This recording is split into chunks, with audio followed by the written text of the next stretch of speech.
और जयपुर में supreme court और हाई कोर्ट के रिटायर्ड जजेस के लिए एक विशेष समारोह का आयोजन किया गया और इस कार्यक्रम में राजस्थान के सीएम भजनलाल शर्मा संबोधित कर रहे हैं, सुनाएंगे।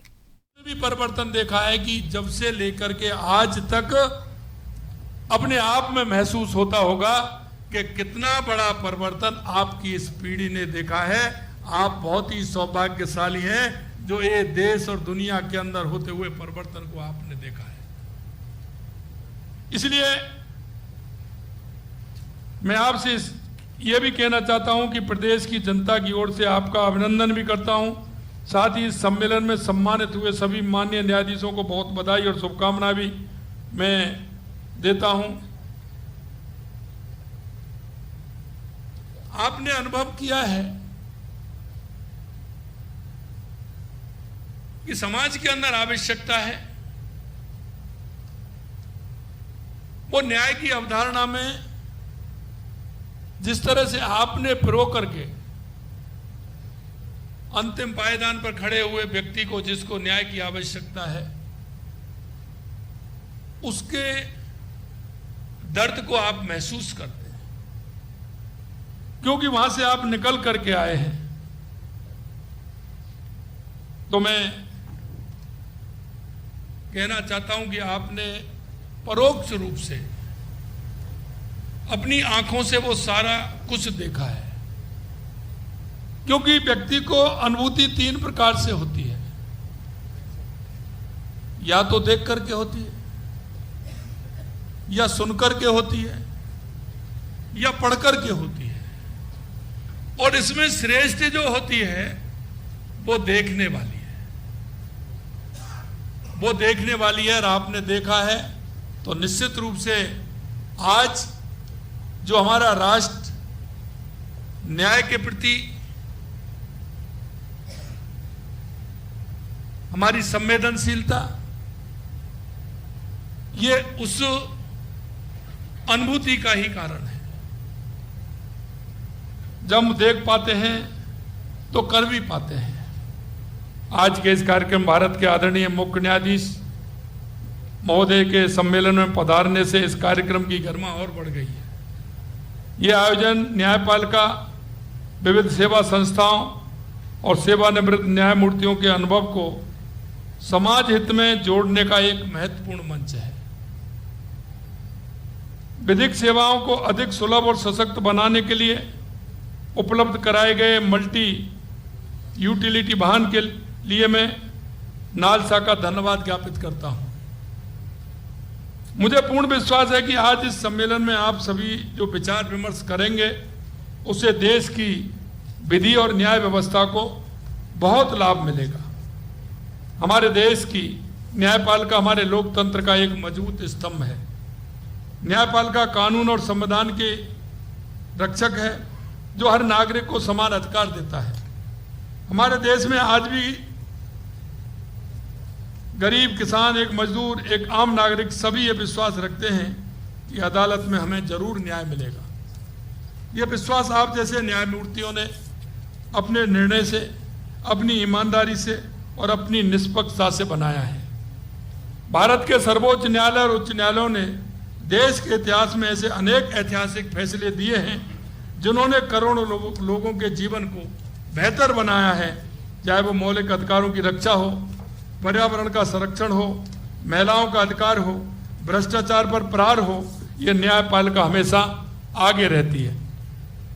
हमारे माननीय न्यायाधीश केवल मुकदमे ही नहीं सुनते हैं, बल्कि हर व्यक्ति की उम्मीद होते हैं जिसे न्याय की जरूरत होती है। सम्मानित न्यायाधीशों की कलम से होने वाले निर्णय किसी एक इंसान की नहीं बल्कि पूरे समाज की दिशा तय करते हैं।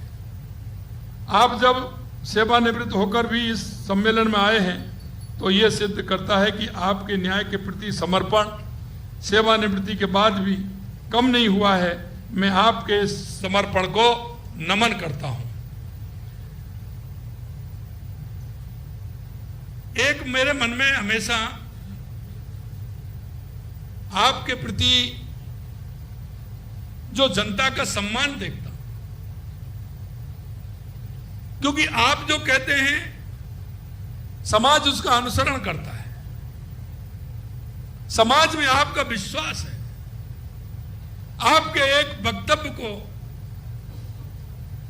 वो अपने जीवन का आधार बना लेता है।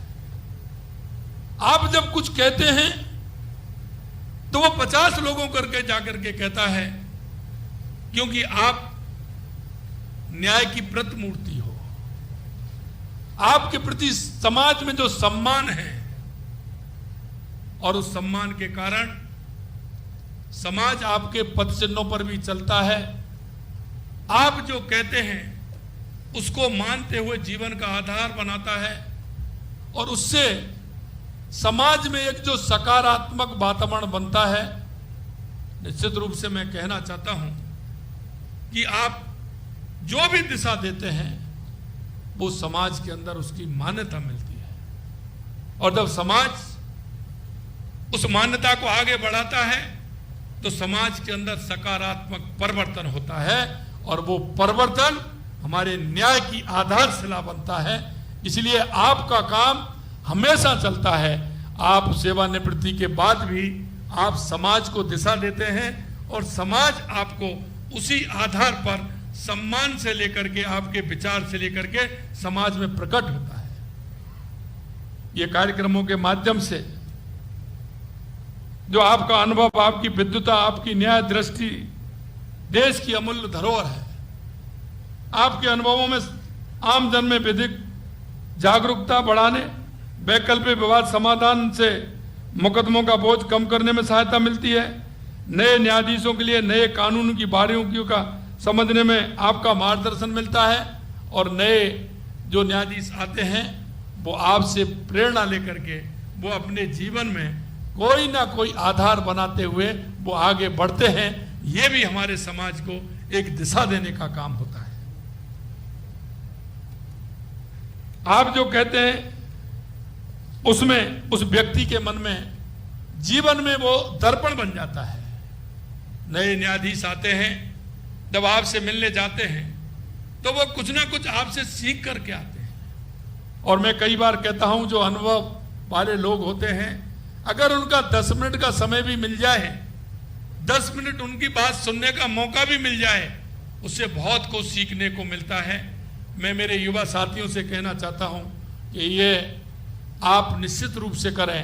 जो हमारे सेवानिवृत्ति हैं, जिन्होंने जीवन का आधार देखा है, उन्होंने जीवन में बहुत कुछ समझा है, उनका अनुभव का लाभ हमें आवश्यक रूप से लेना चाहिए। भारत के संविधान ने प्रत्येक नागरिक को त्वरित और सुलभ न्याय का अधिकार दिया है, परंतु लंबी प्रक्रिया सहित कई कारणों की वजह से न्याय पाने में समय लग जाता है। इससे वादी, प्रतिवादी तथा न्याय प्रणाली का मूल्यवान समय और धन खर्च होता है। वैकल्पिक विवाद समाधान इस समस्या का उचित समाधान देता है।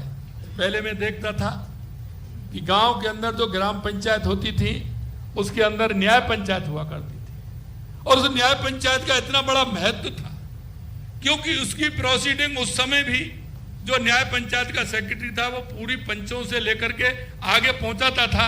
उसमें जिले के जो न्यायाधीश होते उसको देखते थे, उसका बहुत बड़ा आधार था। गांव में उसमें दंड का महत्व नहीं था।